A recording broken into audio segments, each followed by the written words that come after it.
गुरुमुखो, वो जीव धन्य हैं जो परमात्मा की चर्चा करते हैं, सुनते हैं, कराते हैं, सत्संग का लाभ उठाते हैं।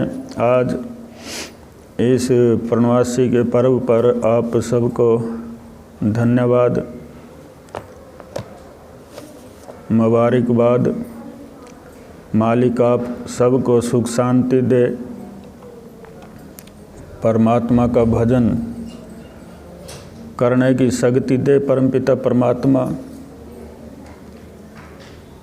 तो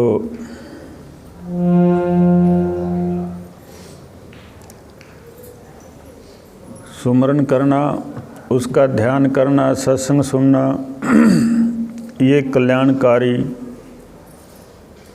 रास्ता है। ऐसा कोई करता है तो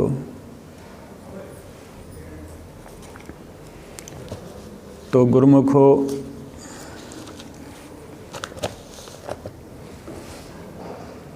कहते हैं कि गुरुमुख गुरु चितवत रहे, जैसे मणि भुवंग। कहे कबीर दिसे नहीं, यह गुरुमुख की अंग। यानी कहते हैं सतगुरु चितवन रहे, यानी गुरु के चितवत, गुरु की वाणी को समझे, अपना मन चित वृत्ति सत्संग में अच्छी तरह लगा ले, प्रवचन अच्छी तरह ग्रहण कर ले, तो तब उसका लाभ होगा। जैसे कहते हैं कि मणि, सर्प के फण पे मणि होती है, मणि, और जब वो ओस चाटने के लिए अपने बम्बी से बाहर निकलता है तो मणि को निकाल करके रख देता है। उसके प्रकाश में बताते हैं कि ओस चाटता है, अपना खान पान करता है,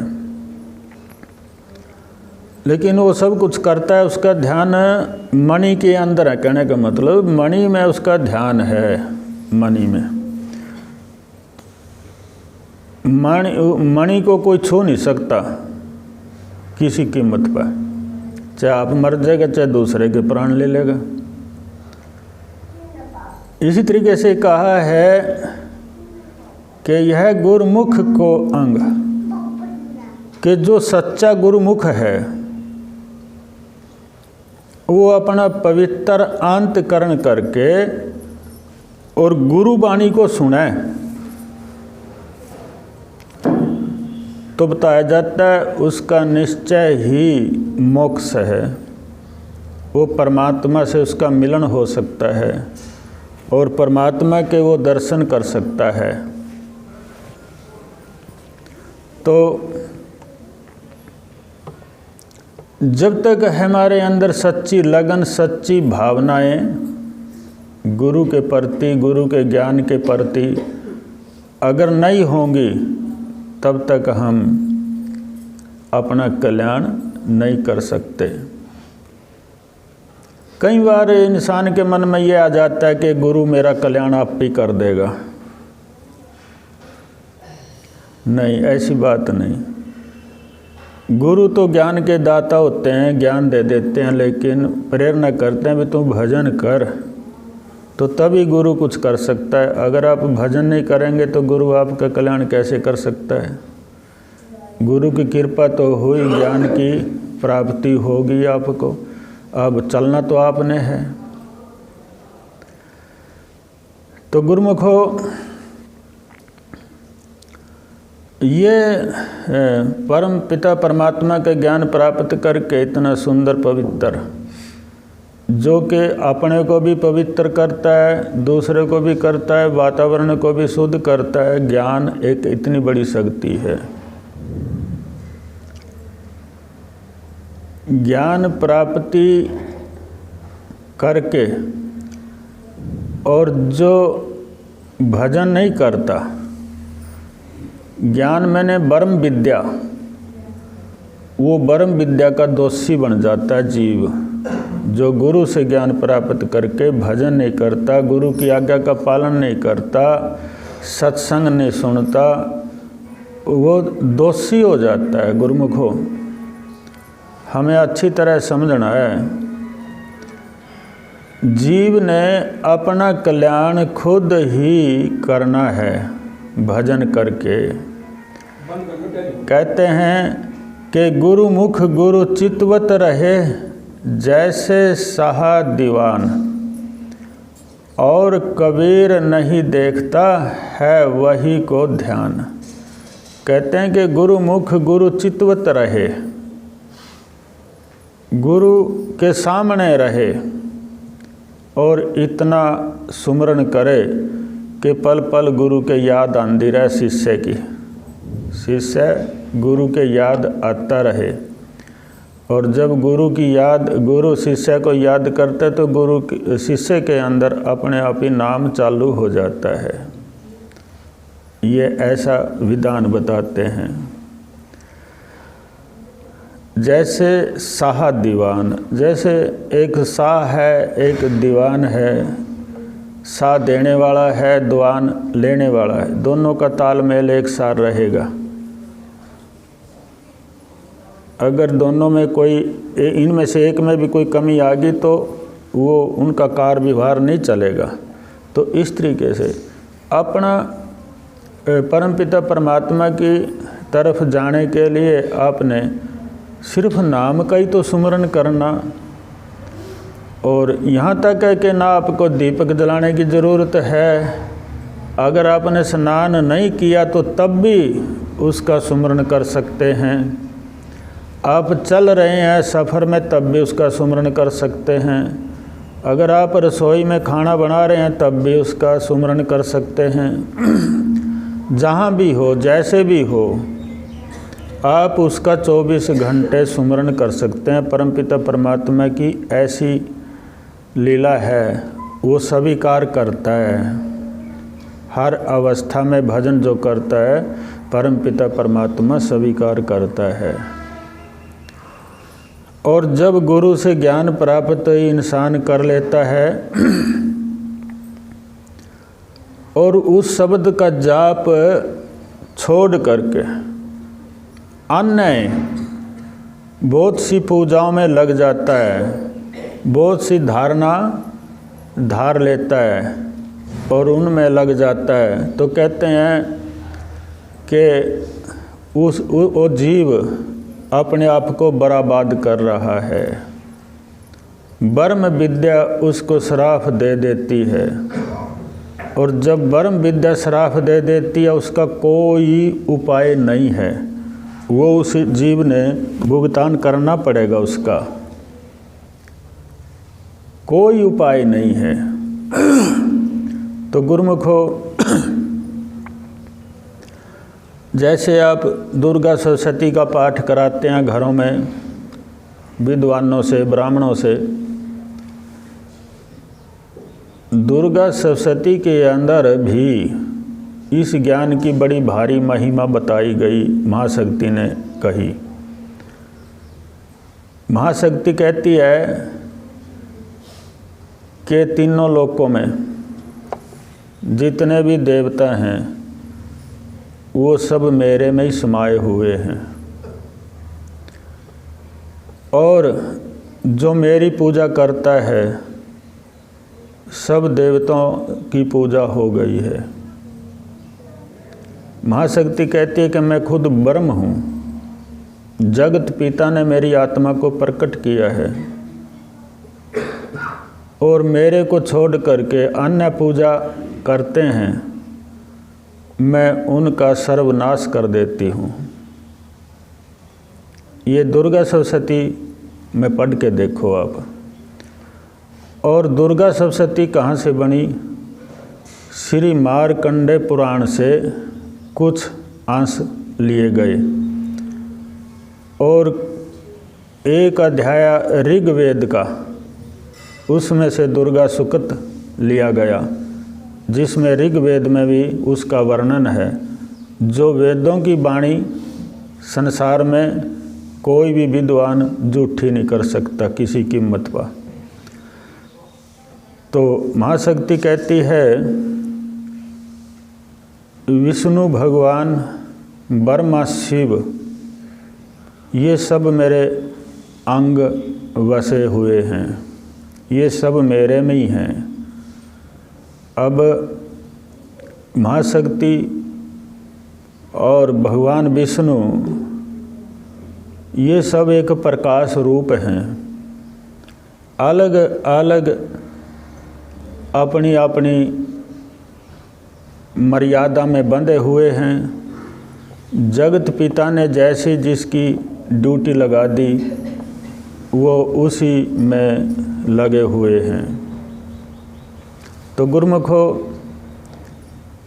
हम समझ करके भी बेसमझ हो जाते हैं और कहीं न कहीं कोई लालच है हमारे भीतर आ जाता है, हमें कह देता है कोई आप फलानी पूजा करो, वो कर लो आपका काम सिद्ध हो जाएगा।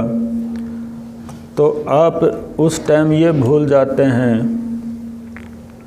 कि हमारे गुरु का ज्ञान क्या है। तो हमें उस नाम को भूल करके अनेक धारणा में लग जाते हैं तो कामयाबी नहीं मिलेगी। महाशक्ति जो भी देवी देवता जो भी है, महाशक्ति से ऊपर कोई शक्ति संसार में नहीं है। मान लीजिए भगवान विष्णु ने राक्षसों का नाश किया, वही काम भगवान राम ने भी किया और भगवान कृष्ण ने भी राक्षसों का नाश किया। लेकिन भगवान राम ने भी किसी की सहायता ली, भगवान कृष्ण ने भी सहायता ली, भगवान विष्णु ने भी, और माँ शक्ति ने राक्षसों का नाश किया किसी की सहायता के बगैर। किसी फौज की ज़रूरत न पड़ी, ना किसी की सहायता ली, खुद ने उन राक्षसों का नाश किया जो भगवान विष्णु और शिव भी उनका नाश ना कर सके, तो माँ शक्ति ने ही उनका नाश किया। तो गुरुमुखो अगर इतनी बड़ी शक्ति को छोड़ करके हम उस ब्रह्म ज्ञान को छोड़ करके हम विचलित हो जाते हैं तो बस फिर हमारा कल्याण कैसे होगा? आप ही सोच लीजिए, कैसे कल्याण होगा? हो ही नहीं सकता। महाशक्ति निरंतर घट में रहती है। 16 दल का वास है कंठ के अंदर, 16 दल का कमल है, उस कमल में महाशक्ति का वास है अपने अंदर में ही। अगर आपके पास मान ले घर भी नहीं है, मकान भी नहीं है, दीपक जलाने की आपके पास जगह भी नहीं है, तो आप अपने कंठ में ही ध्यान करके माँ शक्ति का पूजन कर सकते हैं। वो भी मंजूर है माँ शक्ति ने। बाहरी पूजा इतनी मंजूर नहीं जो अंदरली पूजा मंजूर है। आप अंदर में ध्यान तो करके देखिए। ये जब हमारा ध्यान टूट जाता है, जैसे बहुत ज़्यादा नदी में जल आ गया, बड़ा वेग बना जल का और वो किनारे तोड़ता चला गया, किसी भी काम का नहीं बल्कि नुकसान करता हुआ चला गया। इसी तरीके से बहुत ज़्यादा आंधी चले, तूफान चले फायदा नहीं, नुकसान होता चला जाता है। इसी तरीके से जब हमारे अंदर एक तूफान उठता है,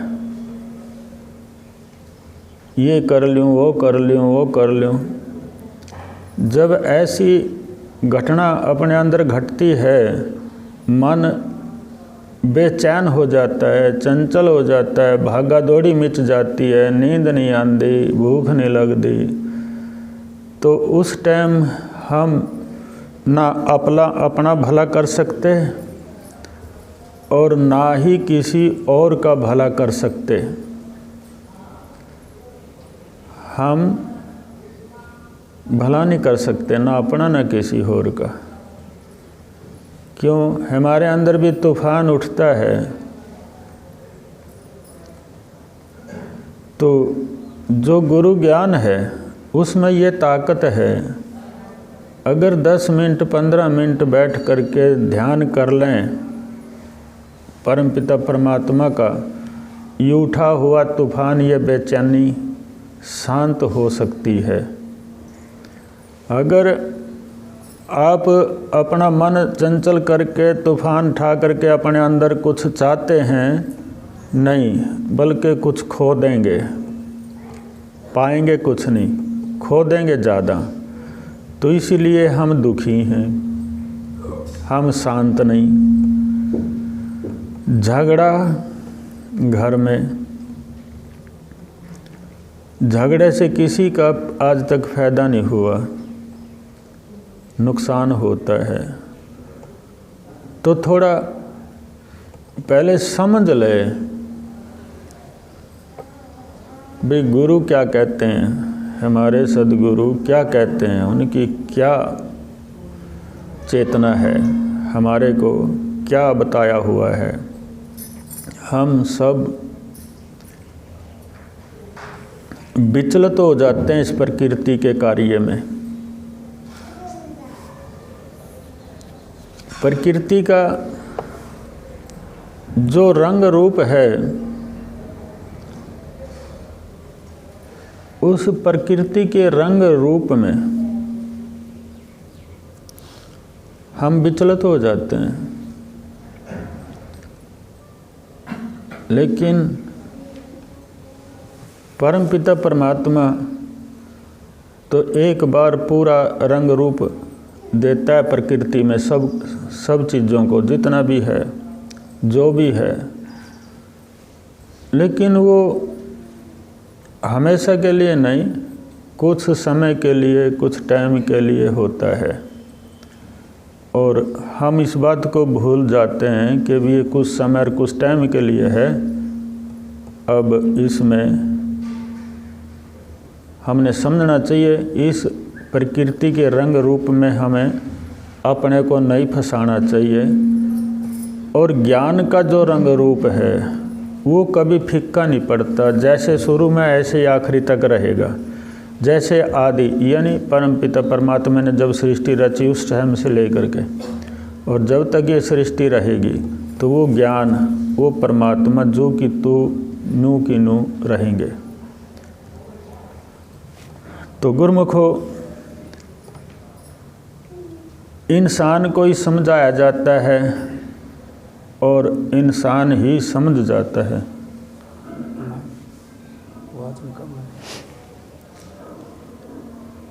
इंसान ही को समझाया जाता है, इंसान ही समझ सकता है।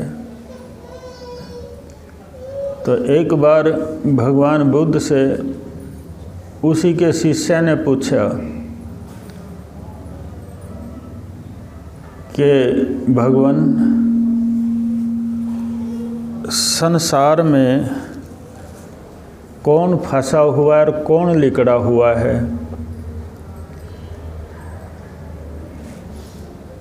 तो इसके बारे में बताओ।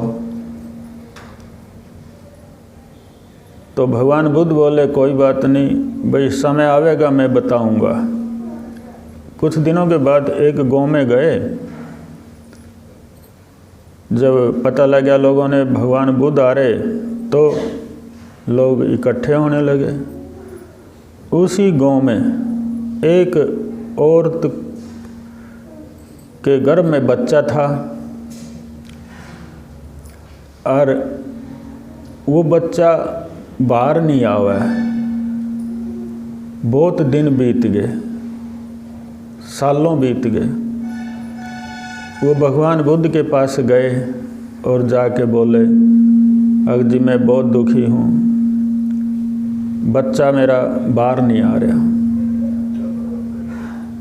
उस टाइम ये प्रेषणा के चक्कर नहीं थे उस ज़माने में। तो महात्मा बुद्ध बोले, बीबी हो जाएगा पैदा बच्चा। तो अगले दिन ही बच्चा पैदा हो गया, लड़का हुआ। तो लड़के ने आँख नहीं खोली। महात्मा बुद्ध चले गए। 3-4 साल के बाद वापसी फिर आए उस गाँव में। उस लड़के को लेकर के फिर भगवान बुद्ध के पास गए। कहते हैं कि जी बच्चा आँख ही नहीं खोलता। बोले कोई नहीं, मैं पूछूंगा बच्चे से भी आँख क्यों नहीं खोलता, क्या कारण है, आँख क्यों नहीं खोलता। तो महात्मा बुद्ध ने पूछा कि बीबी बच्चे और चाहिए। तो बोली कि हाँ जी। कितने बच्चे चाहिए? बोले कम से कम 4 तो होने चाहिए।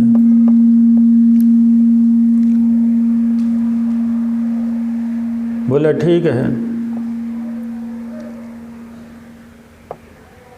अगर वो पैदा हुए कई साल में और उन्होंने आंखें ना खोल ली तो फिर नू का फिर भी चाहती हूँ होने चाहिए 4 तो।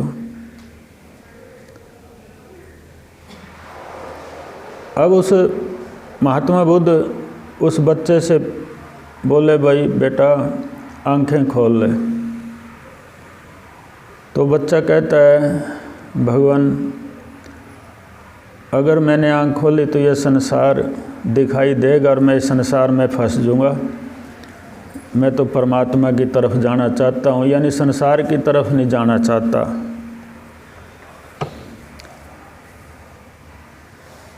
बोले ठीक है।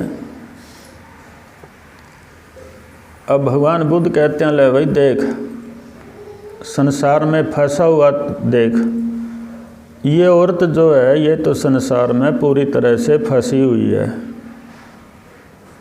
इसको कहते हैं फंसना, जो कि नरक का भागी बने। और ये लड़का जो है ये संसार से लिकड़ा हुआ है, ये अपने परमात्मा की तरफ जाना चाहता है। ये लड़का लिकड़ा हुआ है, ये औरत फंसी हुई है, इसको कोई निकाल नहीं सकता। ये तो हर जन्म में पता नहीं किस किस योनियों में धक्के खाएगी। तो गुरुमुखो, सच्ची श्रद्धा, सच्ची पूजा और सच्ची लगन, इसकी हमें ज़रूरत है। सच्ची लगन क्या है? सच्ची पूजा क्या है? जो हमें इस संसार से पार कर दे।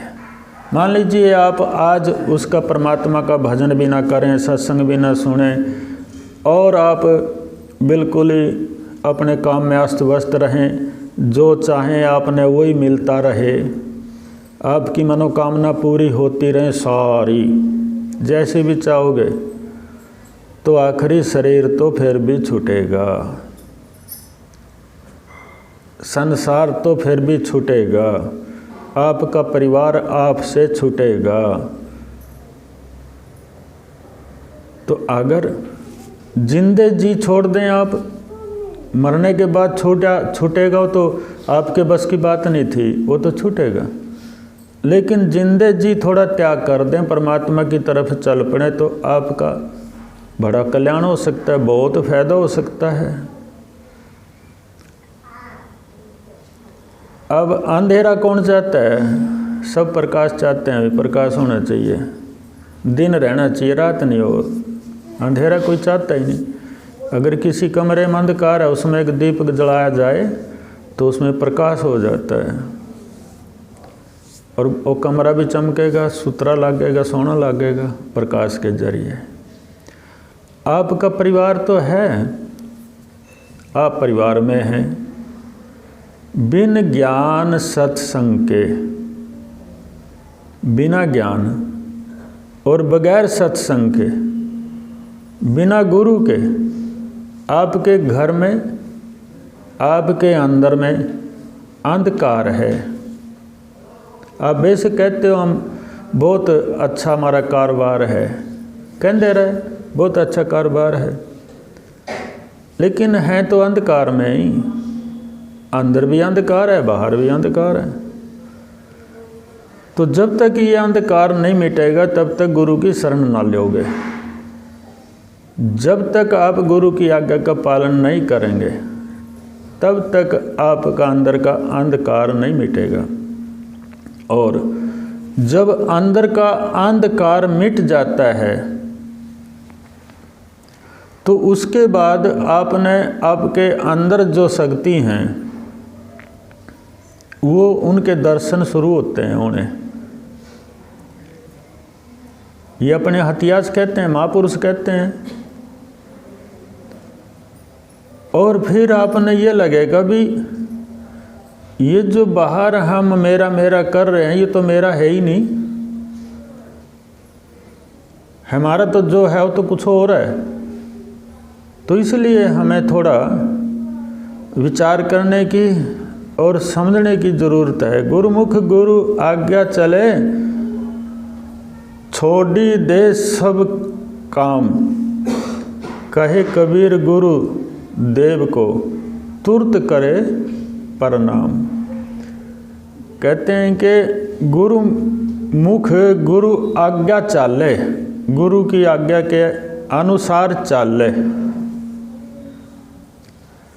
इतिहास ठा के देखो, जो चले अपने गुरु की आज्ञा में तो उनके नाम रोशन है संसार में।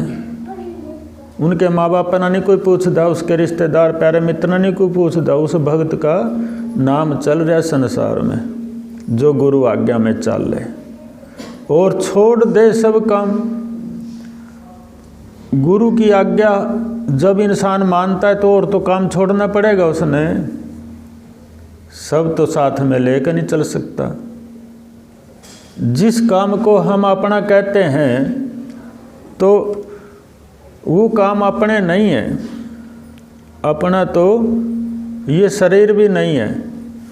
हम तो एक आत्मा है और आत्मा जो चाहती है सो हमें करना चाहिए। और कहते हैं कि कहे कबीर गुरुदेव को तुरंत करे प्रणाम, कि कुछ जो समझदार हैं जिन्होंने थोड़ा सा ज्ञान की परख होगी, ज्ञान तो सब ले लेते हैं, बच्चे बुजुर्ग बूढ़े जवान, लेकिन ज्ञान की परख नहीं करते। जब कोई ज्ञान की परख कर ले तो क्या होता है कि तुरंत करे प्रणाम, के अंदर से भावना बनती है गुरुदेव को प्रणाम करने की, ऑटोमेटिक अंदर ही अंदर। गुरु और शिष्य जब दोनों अंदर में इकट्ठे होते हैं, एक वातावरण शिष्य के लिए बहुत अलग सा हो जाता है। उसकी वाणी में बल आ जाता है, जो बोले तो सही बोलेगा और जो बोलेगा वो होगा, ये नहीं कि नहीं होगा, वो होगा। तो इस तरीके से गुरुमुख हो। अगर हम उल्टे सुलटे वचन के शिष्य न माने दुख, सच्चा शिष्य जो होगा गुरु उल्टा वचन बोले या सुलटा वचन बोले या किसी को डांटे या धमका दे तो दुख ना माने। और दुख शिष्य अगर क्रोध करे, भाई गुरु ने मेरे से ऐसा क्यों बोल दिया, उसमें ज्ञान की कमी है। अभी उसने गुरु की परख नहीं हुई, अभी गुरु की परख नहीं हुई, गुरु क्या चीज़ है, तो उसने तभी तो उसने क्रोध आया। अगर गुरु की परख कर ली, ज्ञान की परख कर ली तो क्रोध नहीं आवेगा, चाहे गुरु कुछ भी कहे। और कहे कबीर संसार में सो कहिए गुरुमुख, जो गुरु की आज्ञा का पालन करता है, गुरु के उल्टे सीधे वचन सुन करके क्रोध नहीं करता अपने अंदर में, वो गुरुमुख संत कबीर कहते हैं कि वो सच्चा गुरुमुख है और वो कुछ नहीं कुछ पा के रहेगा, वो पावेगा। सेवक सुखी कहा वही, सेवा में दृढ़ नाही। जो सेवक तो कहता मैं सेवा करता हूँ और सेवा में दृढ़ नहीं है, सेवा में दृढ़ नहीं है, कर तो रहा लेकिन मन कहीं कहीं विचलित है, यानी मन मार के ही सेवा कर रहा है, मन नहीं लग रहा सेवा में, वो सेवक नहीं। कह कबीर सो सेवका 184 जाही। अगर सेवा कर रहा है, मन नहीं है, तो उसके लिए भी कहा कि 184 जावेगा, उसका उद्धार नहीं होगा। जितनी भी सेवा करे मन लगा करके करे, सच्चे मन से गुरु को माने और उस ज्ञान का जाप करे जिस ज्ञान से हमारा उद्धार हो सकता है, नहीं तो नहीं हो सकता। गुरु कहाँ रहते हैं? गुरु अपने अंदर में ही हैं। भगवान कहाँ हैं? भगवान भी अपने अंदर में ही हैं। लेकिन हमारे शिष्य में अगर काई लगी हुई है तो मुख नहीं देख सकते, काई को तारना पड़ेगा। अगर हमारे अंतःकरण में काई जमी हुई है तो आप न जाप कर सकोगे और न कुछ पा सकोगे। दुनिया में जैसे आए वैसे के वैसे चले जाओगे, तो आपका कल्याण किस प्रकार हो सकता है? किसी प्रकार नहीं हो सकता। तो गुरुमुखो, गुरु कहते हैं पारखी होते हैं, पारखी। गुरु ने हर चीज का ज्ञान होता है।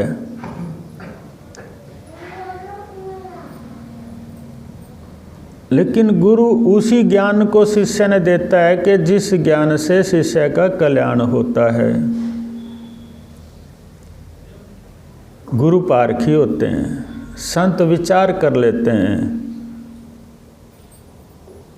तो जो अपना कल्याण चाहता है वो गुरु की आज्ञा का पालन पूरी तरह से करता है, पूरी तरह से। मान लीजिए एक चंद्रमा है रात को जो निकलता है, उसका प्रकाश पहाड़ की चोटी पे और पहाड़ की खाई में भी हो जाता है, मैदानी इलाकों में भी, सब जगह उसका प्रकाश है, कोई भेदभाव नहीं उसके अंदर। छोटे छोटे तारे भी उसके प्रकाश से खिल जाते हैं, लेकिन उन तारों का इतना प्रकाश नहीं मिल सकता जो अंधकार को दूर कर दे। लेकिन सूर्य का प्रकाश इतना है कि चंद्रमा का भी प्रकाश फीका पड़ जाता है उसके सामने।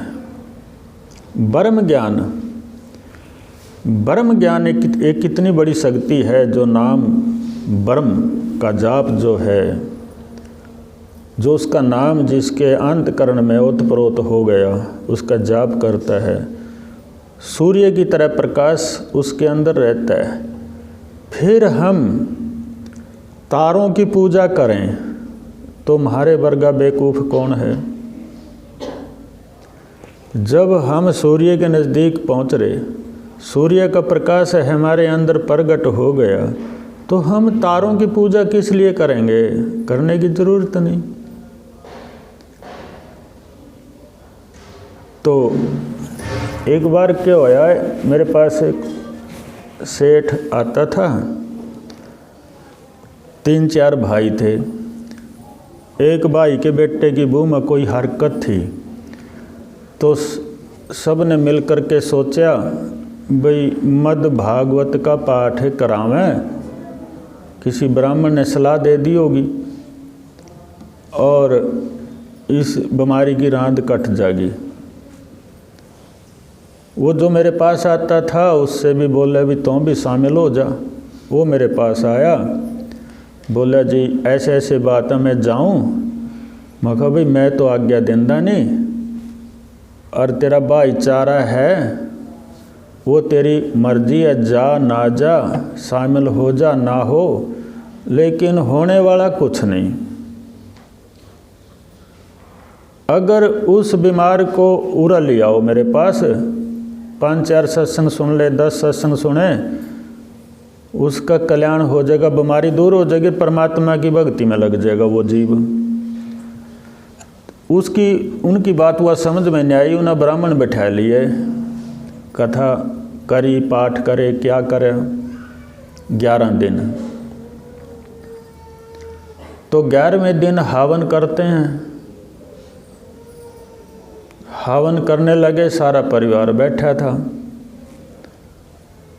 एक औरत में तकलीफ़ थी, वो भी कूदन लग गई हवन पे, और दूसरा एक और औरत लग गई कूदन। 2 पहले एक में तकलीफ़ थी, यानी 2 में होगी। अब वो जो मेरे पास आता था वो अपने बच्चों को लेकर उसी टाइम हवन बीच में छोड़ करके मेरे पास आया। बोला जी अमना बचा ले। मैं क्या बात है? बाकी तो सारा कराया उत गया, पहले तो 1 थी अब 2 होगी, और हम तो बा गए, कभी मारा भी हो जा रकत। भय बुरी चीज़ है। मैंने कहा भाई कोई बात नहीं, आगे थम कोई नहीं, थारा कुछ नहीं होगा। तो कहने का मतलब मद भागवत झूठी नहीं है, मद भागवत सच्ची है। उसके जो कार्य करते हैं वो झूठे हो सकते हैं, वो सच्ची है। मद भागवत क्या प्रेरणा देती है इंसान को? मद भागवत की प्रेरणा कौन लेता है? कोई नहीं। मद भागवत के अंदर भी ज्ञान है। अगर उस ज्ञान को पकड़ के चलें तो जीव का कल्याण हो जाए। क्योंकि जिस टाइम मद भागवत की कथा करते हैं उसमें बड़े बड़े संत ऋषियों की, मुनियों की कथा आती हैं कि उसने ऐसे भजन किया था, उसने ऐसे किया तो उसका ऐसा हो गया, उसका ऐसा हो गया। तो हम मद भागवत की तो कथा सुन ली हमने, लेकिन हमने कौन से ऋषि की बात सुन करके कैसे चले हम? किसकी प्रेरणा ली हमने? कौन सी प्रेरणा हमारे अंदर प्रकट हुई? कोई भी नहीं हुई। हम कथा सुनने तक सीमित रह गए, घर आंधे भूल गए, तो आराम कैसे होगा? नहीं हो सकता। कहते गायत्री मंत्र का जाप करो, भूत पीड़ा दूर हो जाती हैं, शास्त्रों में दे रखा। अगर 100 आदमी बैठ करके मध्यभाग गायत्री मंत्र का जाप करें, 100, और पूरी तरह से तय दिल से कि 100 में से एक आदमी को गायत्री सिद्ध होगी, 100 आदमियों में से एक आदमी को गायत्री सिद्ध होगी, और जिस आदमी को वो गायत्री सिद्ध हुई फिर उससे पाठ करावेंगे तो तब भूत प्रेत पीड़ा दुष्ट आत्माएं भाग जाएंगी। यानी भी गायत्री मंत्र में ताकत नहीं, ताकत है लेकिन गायत्री को साधना शोधना बड़ा औखा है। जिसको सिद्ध हो जाती है उस आदमी से जाप करावेंगे तो फिर कल्याण होगा। यानी हर आदमी से जाप कराने से नहीं होगा। ये हमारी आंखों देखती बात है। 1.5 लाख रुपया खर्च आया था, लेकिन उनकी बीमारी में कोई फायदा नहीं हुआ। मेरा कहने का मतलब ये नहीं कि आप मद्द भागवत कथा ना को आइए, मद्द भागवत कथा कराइए, लेकिन हम स्वार्थ पहला रख लें। स्वार्थ में कोई मद्द भागवत कथा नहीं होती, निस्वार्थ। जब ही तो परमात्मा की प्राप्ति होगी, और जब परमात्मा की प्राप्ति हो तो फिर कमी किस बात की रहे। तो ता करके कहा जाता है कि कल्याणकारी ज्ञान, यानी परमपिता परमात्मा का ब्रह्म ज्ञान, वो ब्रह्म विद्या जो प्राप्त कर लेता है जीव, उसका जाप करना चाहिए, और वो भी अपने आत्मा से, यानी श्वासों के द्वारा, जबान से नहीं, तो उसका दोगुना फल होता है। और कहते हैं कि ब्रह्म मुहूर्त में, यानी सवेरे 4 बजे उठ करके उसका सुमरण करेंगे तो दोगुना फल मिलता है उस ज्ञान का जाप करने से। जब आप जाप करेंगे अपने घर में तो फिर दुख रहता ही नहीं। दुख तो फिर हमारी कामनाएं हैं, हमारी कामनाएं ही दुखदायी बनेंगी। हमें दुख देने वाली कामनाएं हैं, तो कामनाओं से मुक्त हम है ही नहीं, तो परमपिता परमात्मा का भजन हो ही नहीं सकता। जैसे शब्द है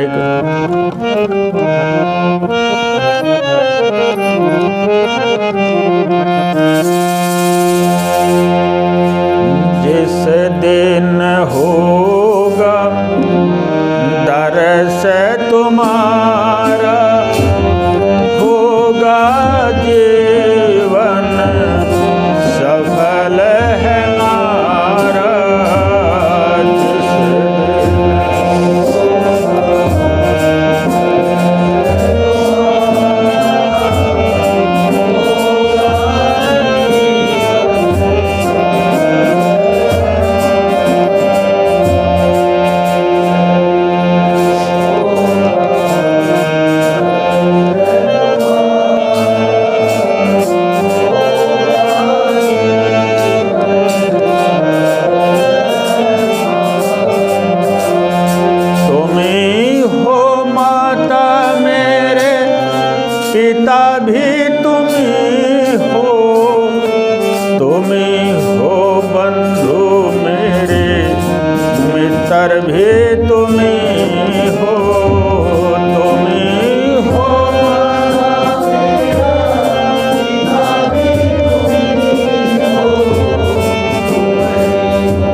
साहब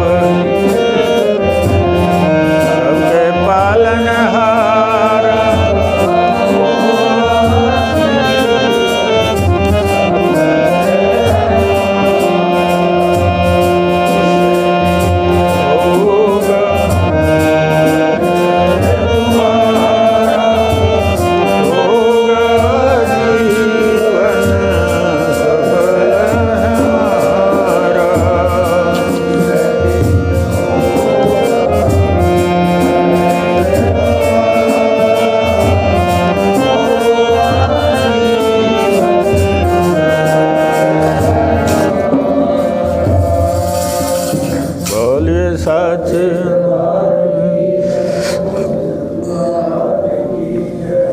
तो गुरुमुखो, अपनी जो कमी है, अपने अंदर की जो कमियां हैं वो हमें दूर करनी पड़ेंगी। आपने ये देखना पड़ेगा हमें भजन करने से कौन रोकता है, हमें सत्संग से कौन रोकता है। अपने से बात करो, अपने से पूछो, क्योंकि सत्संग जैसी तो कोई पवित्र वस्तु कोई है ही नहीं। सत्संग से तो बहुत कुछ शुद्ध होता है, सारा कुछ शुद्ध होता है। और सत्संग सुनने में हम आलकस करते हैं, तो ये कितनी बड़ी हमारे अंदर कमी है। मान लीजिए हम 33 करोड़ देवी देवता हैं हिंदू समाज के इतिहास में। हम 33 करोड़ देवताओं की पूजा करना चाहते हैं, आप कर सकते हैं।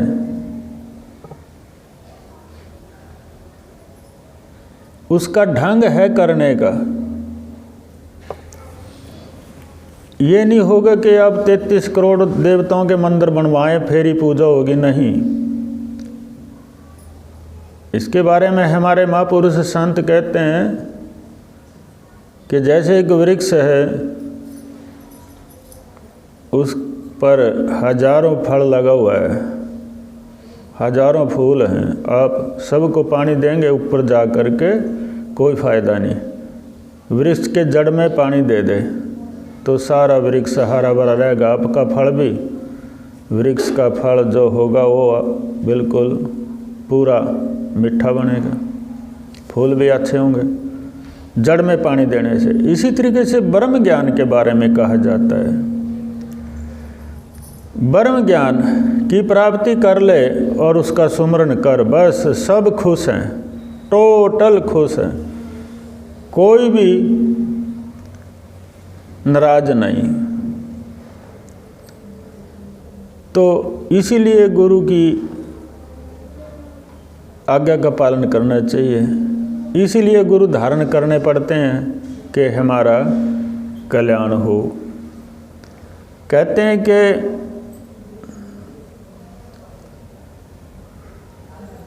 कि जैसे जाके हृदय गुरु नहीं, शिष्य शाखा की भूख, और ते नर ऐसा सुखसी जो बन धाजा रूख। कहते हैं जाके हृदय गुरु नहीं, इंसान का जिक्र है, पशु पक्षी का नहीं। जिस इंसान के हृदय के अंदर गुरु नहीं, शीश शाखा की भूख, के जैसे कोई वृक्ष है, उसकी शाखा है, वो कभी भी फल नहीं ले सकती जिसकी जड़ में पानी नहीं है। और कहते हैं ते नर ऐसा सुख सी जो बन धाजा रूख, कि वो जीव ऐसा माना जाता है कि जैसे वन के अंदर एक वृक्ष ऐसा लगा भी जनो इसमें आग लग रही, यानी आग से धाजा गया, काला पड़ गया।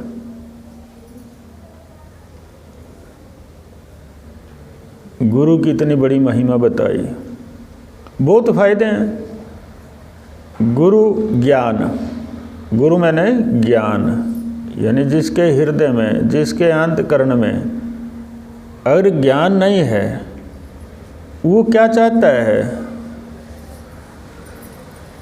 वो कहीं का नहीं है। अंत यमराज कई ग्रास हो सकता है। गुरुमुख, गुरु ज्ञानी, गुरु का ज्ञान प्राप्त कर ले, गुरु ज्ञानी बन जाता है। और ऐसा बताते हैं कि यमराज वहाँ फटकता नहीं। क्यों? जिसके घर के मेंबर जाग रहे हैं तो वहाँ चोर नहीं घुसेगा।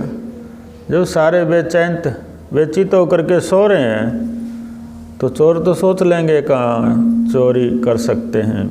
तो इसी तरीके से अगर जिसके अंदर गुरु ज्ञान है और वो जीव जाग रहा है, वो हमेशा उसका सुमरण कर रहा है, वहाँ ना कोई भूत, ना कोई प्रेत, ना कोई जिन, ना कोई खबीस आ सकता है, क्योंकि उसके हृदय के अंदर ज्ञान का प्रकाश है। उस ज्ञान के प्रकाश की इतनी ताकत है, यमदूत तो क्या, यमराज भी खुद उस जीव को नहीं ले जा सकता। इस ज्ञान के अंदर इतनी ताकत है। ये नहीं कि आपका शरीर नहीं छूटेगा, शरीर तो छूटेगा, लेकिन दूसरा रास्ता है, परमपिता परमात्मा की तरफ जाओगे, यमराज की तरफ नहीं। तो इसीलिए सत्संग, गुरु ज्ञान दिए जाते हैं और गुरु प्रेरणा से भजन हमें करना भी चाहिए, आज्ञा का पालन करना चाहिए। पहले ये सोचे कि किसके लिए कह रहे हैं गुरु, हमारे अपने लिए तो है, सब कुछ अपने लिए तो है, हम ही ने तो फायदा मिलेगा। गुरु ने क्या फ़ायदा मिलेगा, अपने ही तो फायदा मिलेगा। गुरु नानक और ने पैदल चल चल करके प्रचार करया, संत कबीर ने पैदल चल करके प्रचार करया, दुनिया का भला हो जाए। इसलिए आप अगर गुरु की वाणी को सच्ची मान करके चलें तो आपका कल्याण पक्का है। अगर गुरु की वाणी को माने ही ना तो फिर आपका कल्याण कैसे होगा, हो ही नहीं सकता।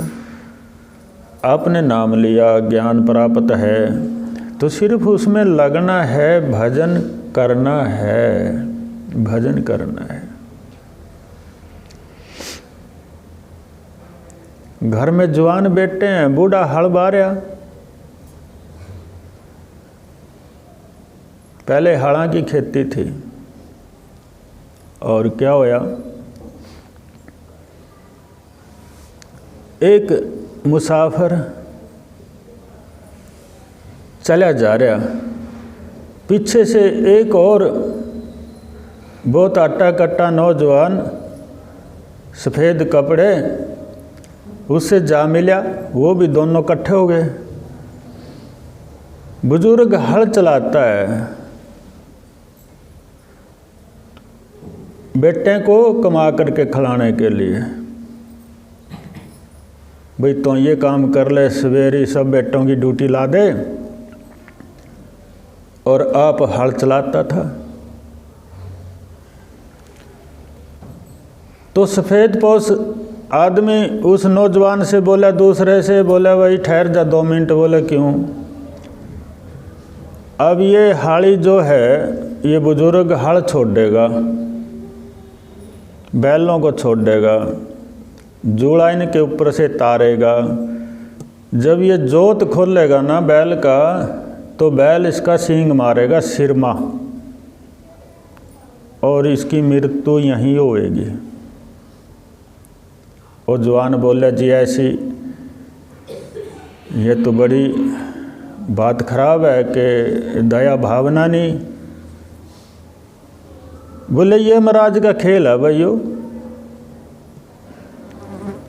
इस आदमी ने कुणबा ही पालिया, इसने भगवान का तो कदे जाप ही नहीं करया, बस इसकी मौत स्त्री है। तो उसने दिखाया, उस आदमी ने देख, वो उधर से के आ रहा, बोले जी एक सूर आवा, सूर। बोले या यूँ नहीं मिलेगी इसको ही बेले,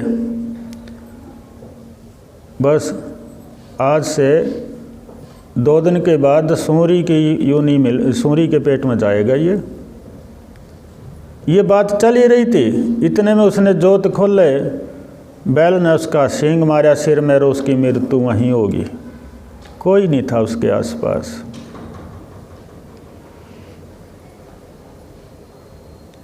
अब वो नौजवान सोचता है भाई, उसने उसके चरण लिए, अब तो बड़ा ही अंतर्यामी है, आपने पहले ही पता लग गया। बोले फिर तो मेरे बारे में भी बता दो। बोले भी तो ना पूछा अपने बारे में। बोले क्यों? नानू का। बोले जी बता दे। बोले मैं बताऊं तेरे को तो अपनी बहू ना लेने के लिए जान लग रहा। कहाँ जी? मैं तो को ना जा। बोले जी क्यों? बोले किसी संत शरण में भग जा, सिर्फ 5 दिन हैं, आज से 5वें दिन तेरी मृत्यु है पक्की, और तो किसी संत की शरण में भग जा, तेरा भला हो जाएगा। अब उसके बेचारे के गोडे टूट गए भी, इसकी तो बात जो है सच्ची है। पता था नहीं भी उस जमाने में संत कहाँ मिलेंगे, कहाँ से ज्ञान की प्राप्ति हो। यमराज भी ये चाहता है कि थोड़ा भगवान की तरफ भग जाएं कुछ लोग, और मेरी याचना, जो मेरी यातनाएं हैं उनसे बचें परमात्मा की शरण में जा करके, और मेरी यातनाओं से नहीं बच नहीं सकते। अब वो यमराज था वो सफ़ेद कपड़ों में, यमराज खुद उससे बता रहा था उस लड़के से भी, हे नौजवान, इस आदमी ने कुणबा पाला, और जितना भी कुणबा था इन्होंने कदे किसी संत की शरण नहीं ली। इसके पूरा परिवार बस कमाई के पीछा लग रहा है, इस पर माया की कोई कमी नहीं, पर इसकी आत्मा जो है, इसकी जो वृत्तियां हैं वो नहीं भर दी।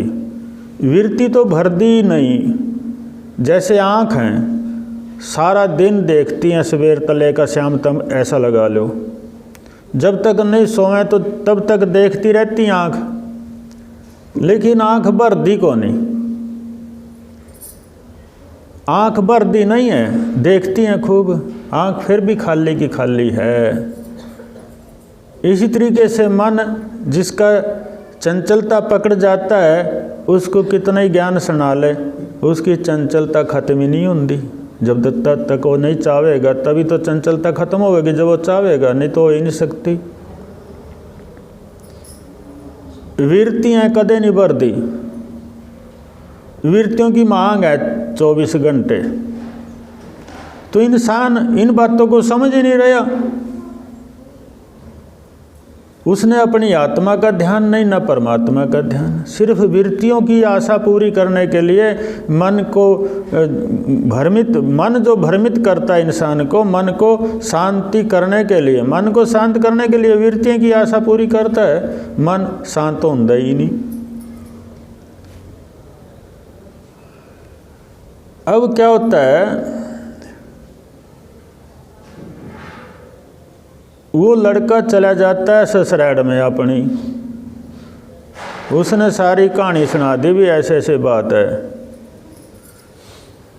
उसके घर वाली ने गुरु ज्ञान था, वो ज्ञानी थी, परमात्मा का भजन करने वाली थी। वो लगी कहने, आप मेरे पति हो, आपने घबराने की जरूरत नहीं, मैंने अपने गुरु से ज्ञान की प्राप्ति करा रखी और मेरे साथ चल, मैं अपने गुरु के पास ले जाऊंगी तेरे को।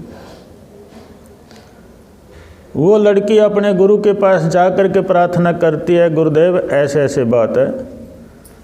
तो गुरु महाराज जी बोले, भाई अचानक ऐसे क्या हो सकता है, ज्ञान लेकर के तो भजन करना पड़ता है, इतनी जल्दी इसको ज्ञान की प्राप्ति कैसे हो सकती है? पता नहीं इसके कैसे कैसे कर्म हैं, जिन कर्मों के कारण इसको यमराज की सज़ा मिले, तो उन कर्मों को कैसे दफन किया जाएगा, उन पापों से मुक्त एकदम कैसे किया जाएगा? तो उस लड़की ने बड़ी प्रार्थना करी गुरुदेव की। तो गुरु महाराज जी बोले, भाई ऐसा है, तने कितने दिन हुए ज्ञान प्राप्ति ने? उसने कहा कि 10 साल। तू ऐसा कर, इसकी जान बचे तब जब तू अपनी भक्ति इसको देगी कुछ, और मैं इसको ज्ञान दे दूंगा। लेकिन ज्ञान पा करके इसने 24 घंटे यानी दिन रात स्मरण करना पड़ेगा। शरीर तो इसका छूटेगा, लेकिन यमराज के रास्ते से बच जाएगा। तो उसने प्रार्थना करी फिर लड़की ने कि गुरुदेव ऐसा कैसे हो सकता है, आप और कृपा करो। तो गुरु महाराज जी ने दया आई, तो कुछ भक्ति उस लड़की की दी करी हुई, उस लड़के से कुछ उससे ज्ञान दिया। फिर जा कर के ज्ञान का प्रकाश जब उसके अंदर उदय हुआ 3-4 दिन के बाद, तो यमराज तो आया ही नहीं लेने के लिए।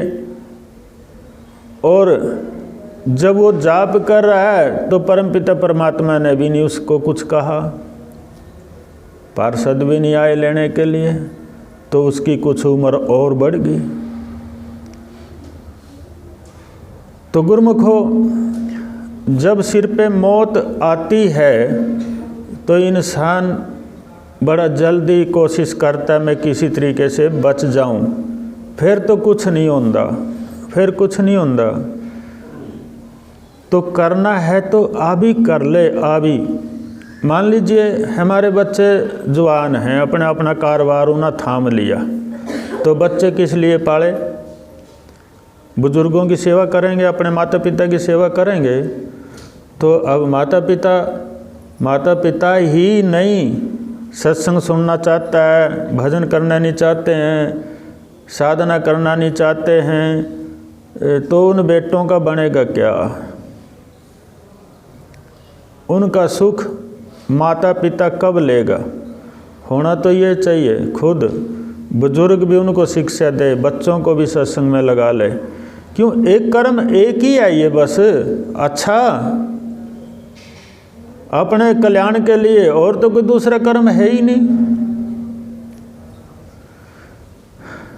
तो गुरुमुखो, भक्ति में ताकत है, ज्ञान में ताकत है। हम जितनी लगन, मान लीजिए एक गांव की बात है, जमी मेरी आंखों देखी, मैंने वो लड़का भी देखा, उसके घरवाली भी देखी। उसने अपने घरवाली से बहुत प्रेम था। मैं उस तक कहता भाई तो इतना प्रेम न करा, थोड़ा परमात्मा की भक्ति की तरफ भी लाग जा। प्रेम तो राख, लेकिन थोड़ा राख, परमात्मा की तरफ चल। कुदरती उसके घरवाली बेचारी वह मर गई, दाह संस्कार कर दिया। वो तो मौका सा पाका और फट चीता में कूद गया, आप भी जल का मर गया।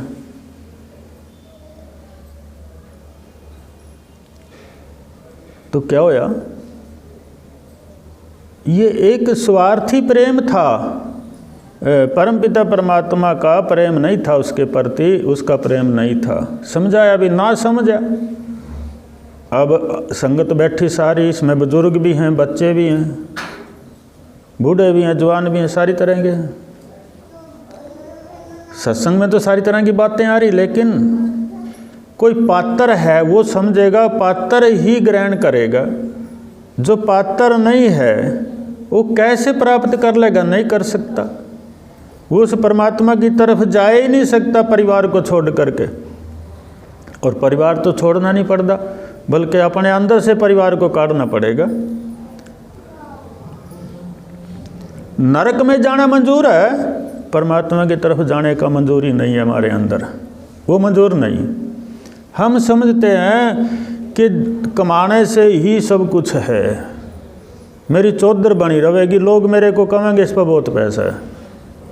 ये सारा बाहर का आडंबर है, इसका त्याग कर दो और परमपिता परमात्मा की तरफ चल के देखो। थोड़ा सा चल के तो देख ले, आनंद आए तो ठीक है, नहीं आनंद आए तो परिवार तो है ही, परिवार में तो है ही, ना जाप करिए। क्योंकि थोड़ा टाइम तो लगेगा रस आने में परमात्मा की तरफ से। फसल भी 6 महीने में तैयार होती है। लगन से अगर हम करेंगे कुछ थोड़ा तो जरूर कल्याण होता है। जैसे एक शब्द है,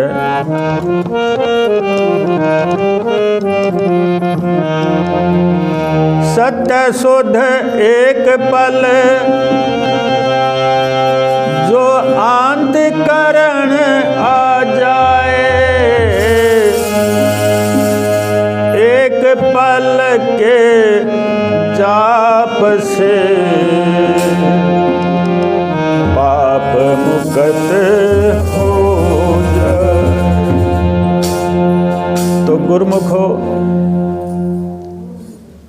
पाप जीव से रात दिन होते हैं, चलते फिरते, खाते फिरते, सोंदे जागते, पाप होते रहते हैं जाने अनजाने में।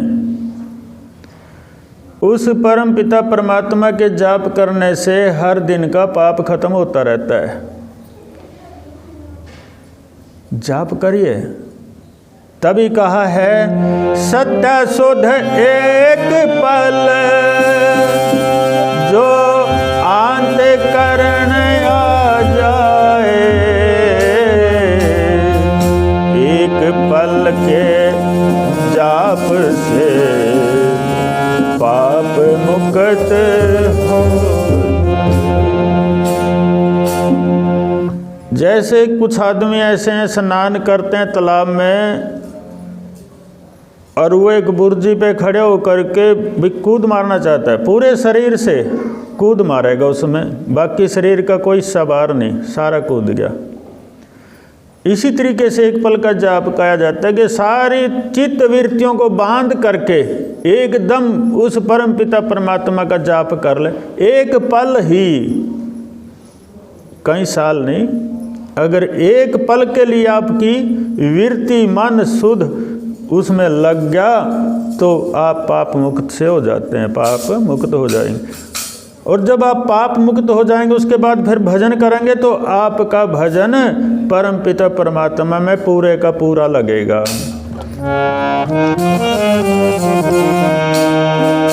गुरु तेरा नाम आप जपावे, गुरु तेरा नाम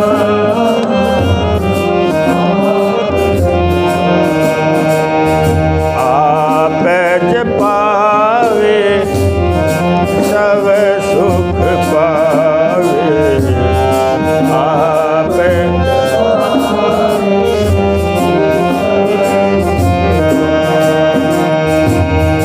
गुरु तेरा नाम,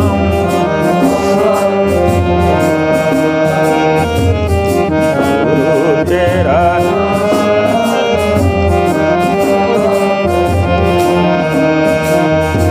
मानुष चोला अनमोल पाया हो, मानुष चोला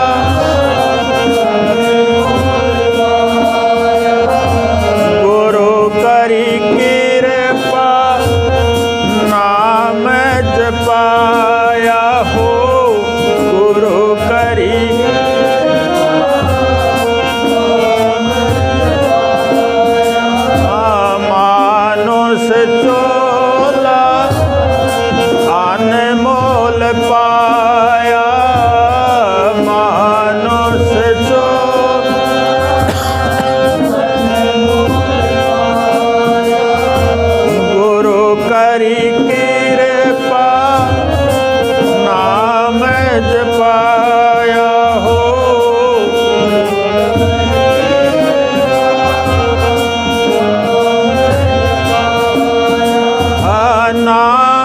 जपावे गुरु नाम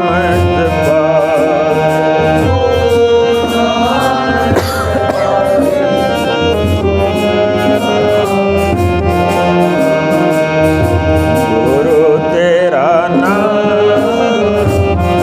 आप जपावे।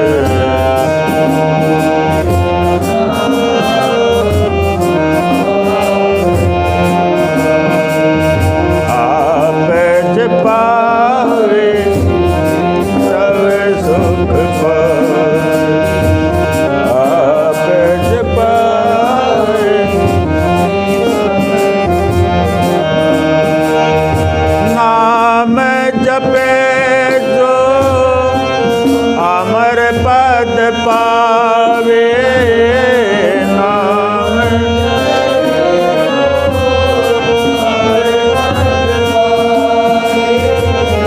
नाम जपे जो जन्म मरण से मुक्ति पावे। जन्म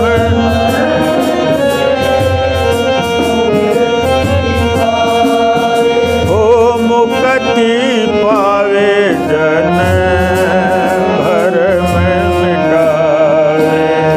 हो मुक्ति पावे जन्म भरम। गुरु तेरा नाम आप जपावे। गुरु तेरा नाम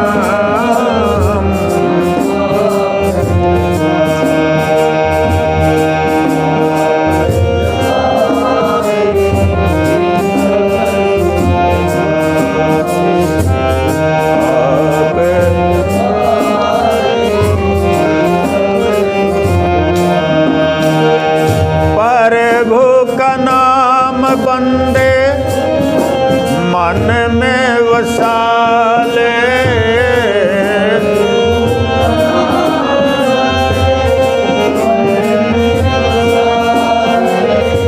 जन्म जन्म के पाप मिटाले।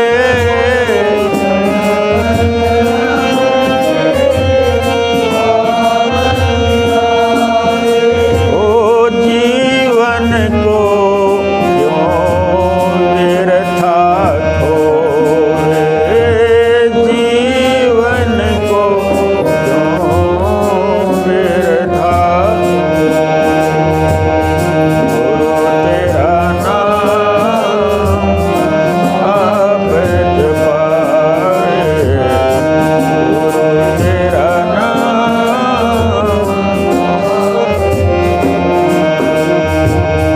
आप जपावे सब सुख पावे। आप जपावे देश राज जी नाम संभालो।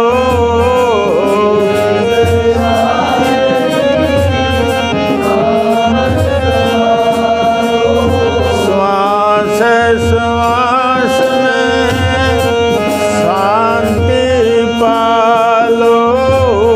श्वास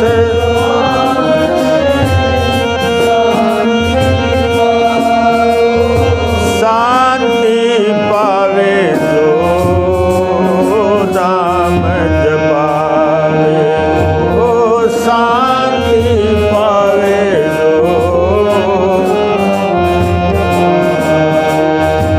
गुरु तेरा नाम आप जपावे। गुरु तेरा नाम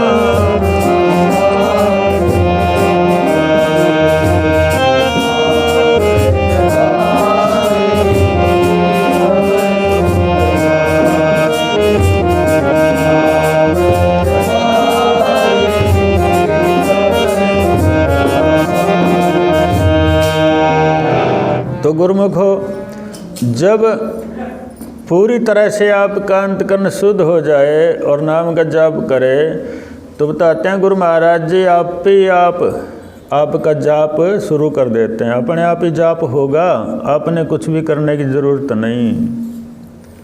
लेकिन एक बार अपने आप को लगा ले पूरी तरह से। बोलिए साचे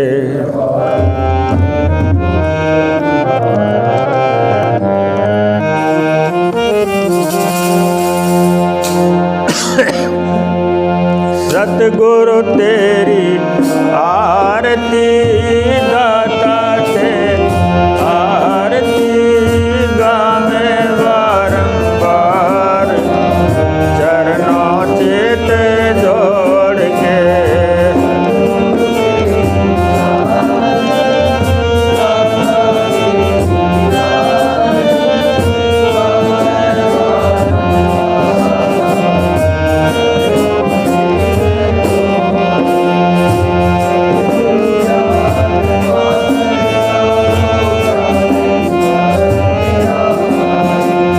सतगुरु ज्ञान पाकर साधो ज्ञान की परख गुरु चरणों की पूजा करके उत्तम भक्ति पाई। गुरु चरणों की पूजा करके उत्तम भक्ति पाई। ओ दाता की आरती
सतगुरु तेरी आरती गावे बारंबार चरणों चित जोड़ के।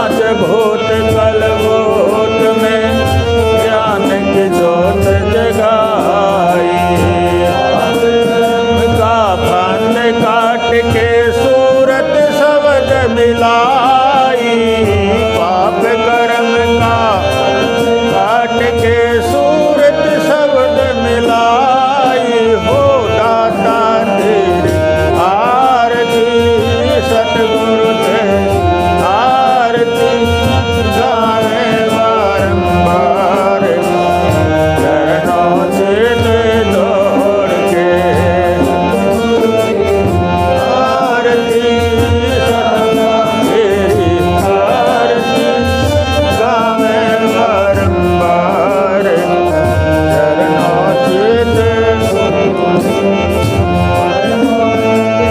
ध्यान करा के सतगुरु मार्ग लावे। परमानंद का ध्यान करा के मार्ग लावे। बिठा कर सतगुरु अमरपुरी की सैर कराए। शब्द जहाँ बिठा कर सतगुरु अमरपुरी की सैर कराए। हो दाता तेरी आरती सतगुरु तेरी आरती गावे बारंबार चरणों चित जोड़ के।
जय।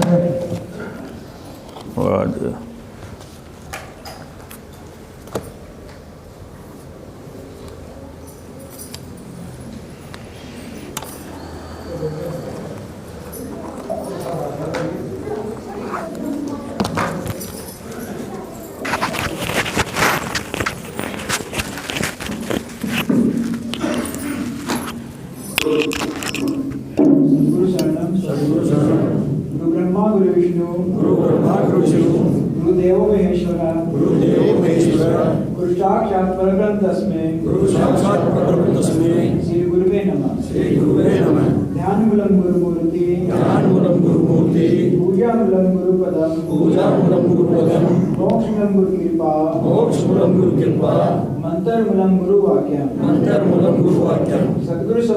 सद्गुरु संपूर्ण ज्योतिगुण के आश्रय काल चक्र स्वरूप सर्वदेवाधिपति परम पुरुष परमात्मा का हम नमस्कार पूर्वक ध्यान करते हैं।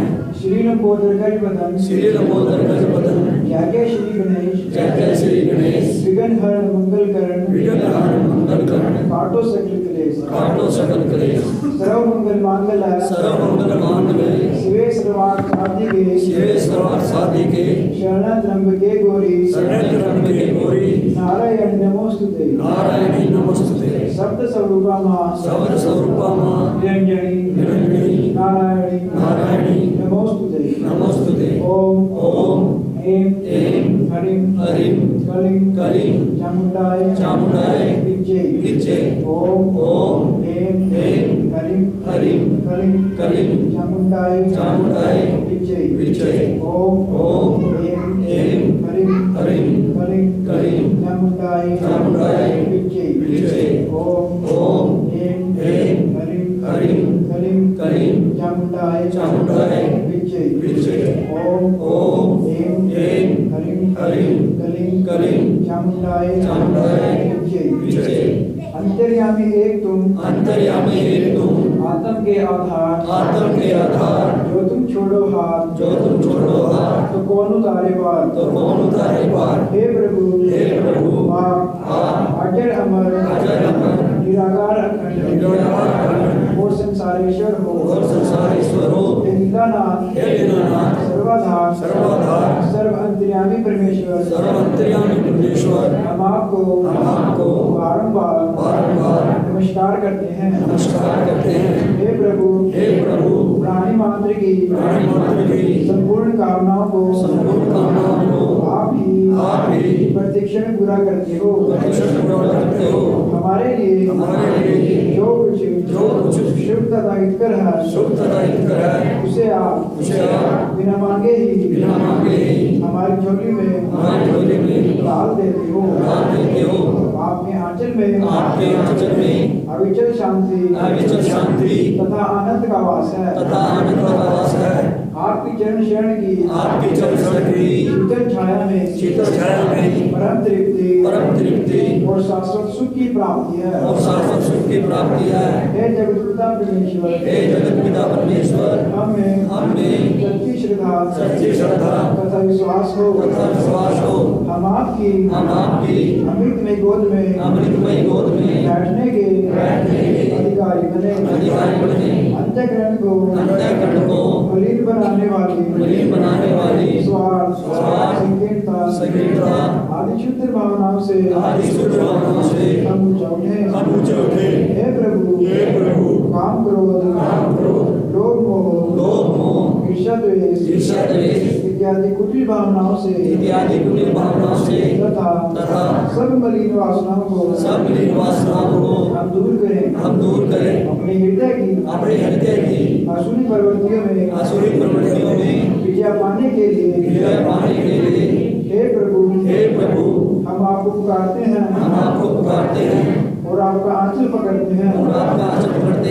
हे परम पावन प्रभु हमने सात्विक प्रवृत्तियां जागृत हो क्षमा सरलता स्थिरता निर्भयता शून्यता इत्यादि शुभ भावनाएं हमारी संपत्ति संपत्ति हो, हमारी संपत्ति हो, हमारा शरीर स्वस्थ एवं परिपुष्ट हो, मन सूक्ष्म तथा उन्नत हो, आपके आशीर्वाद से हमारी शक्तियाँ विकसित हो, विद्या दया तथा सहानुभूति से भरा हो, हमारी वाणी में मिठास तथा दृष्टि में प्यार हो, विद्या और ज्ञान से हम परिपूर्ण हो, हमारा व्यक्तित्व महान तथा विशाल हो, हे भगवान अंतर्यामी सबके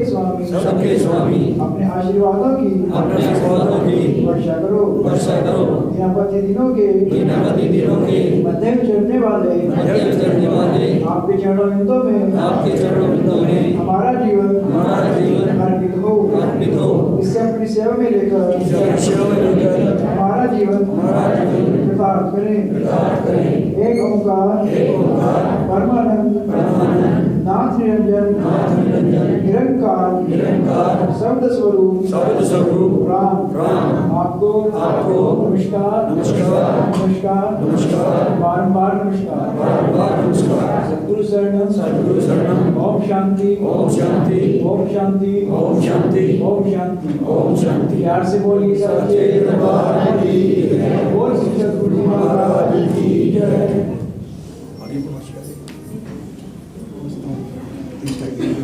अगली पूर्वासी 30 तारीख दिन बुधवार और 26 तारीख को शाम को आना, जिसमें भी यहाँ साधना में पहुँचना है। 5 बुढ़े शहर का कोई न्याय